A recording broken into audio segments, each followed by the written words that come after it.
I've been really interested in is how unbelief leads to belief. When we were reading through Flannery, we kept talking about the moment of violence leading to grace and how the person was slowly, things in their life were setting up for this moment of violence, but with Parker's back and A Good Man is Hard to Find and Temple of the Holy Ghost, we see that same thing happens with belief, and that things lead up to this one big moment of violence that leads to belief. As we were reading through, I kept seeing this, and I was really interested in what caused that belief that these people have. And I think that in a weird way, this joking about religion ultimately is what leads to their belief. So that language of religion in joking and in nonchalance is what ultimately leads to belief. The child in Temple of the Holy Ghost, her cousins are continually joking about being temples of the Holy Ghost and using that religious language as a joke, and she picks up on that because she also sees it as a joke, even though she does not like her cousins. So because the child, after she sees being a temple of the Holy Ghost as this simple present, this just a pleasure of getting a present, she keeps going along with this joke and sees other people as temples of the Holy Ghost, which shows that she's beginning to see other things.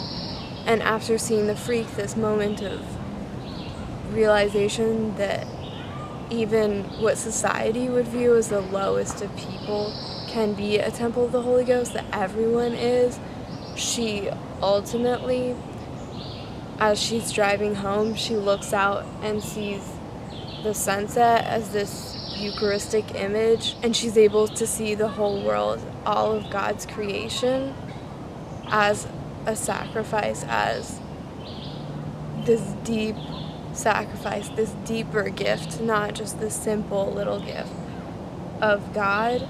My second example where we see this is Holga. She obviously has this very strong disbelief in God, and because she wants to prove her mother wrong, she doesn't want to go along with this hope, and she tries to turn herself into dust in her name. You come from dust and you'll return to dust. So she's just ultimately playing into some of the ideas of Christianity.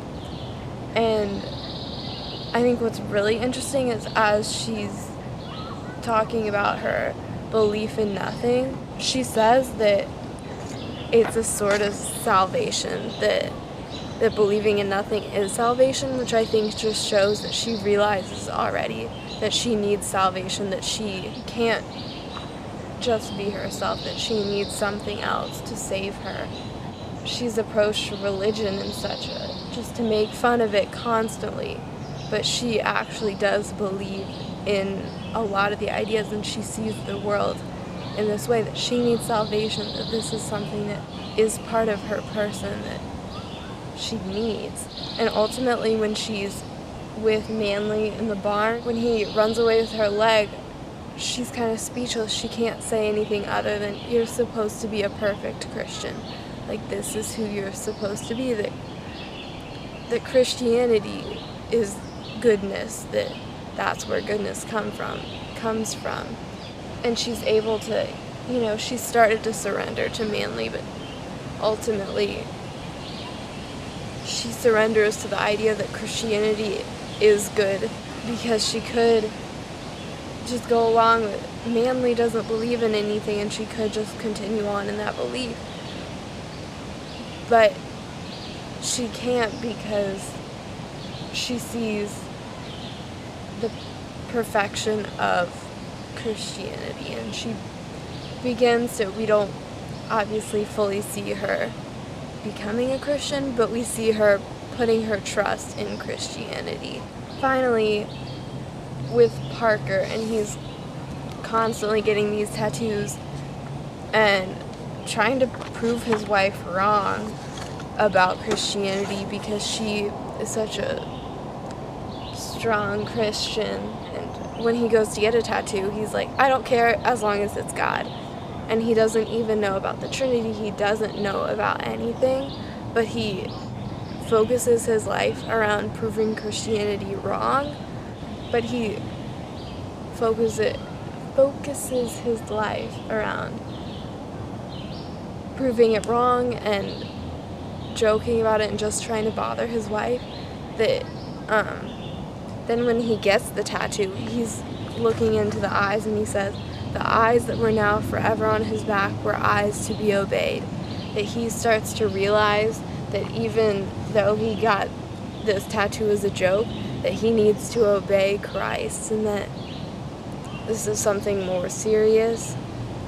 And he's beginning to put his trust in the realization that he needs to surrender to God and that it's not just all a joke.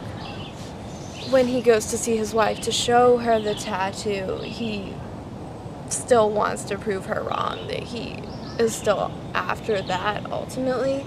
But then she says it's idolatry, and he could just go along with that, just try and prove her wrong, but he actually believes in it, and he chooses to be knocked senseless, and large welts has formed on the face of tattooed Christ. That this is a parallel image to Christ's crucifixion, and he's choosing to go along with that. He's choosing to be with Christ when he's being crucified and then resurrected ultimately.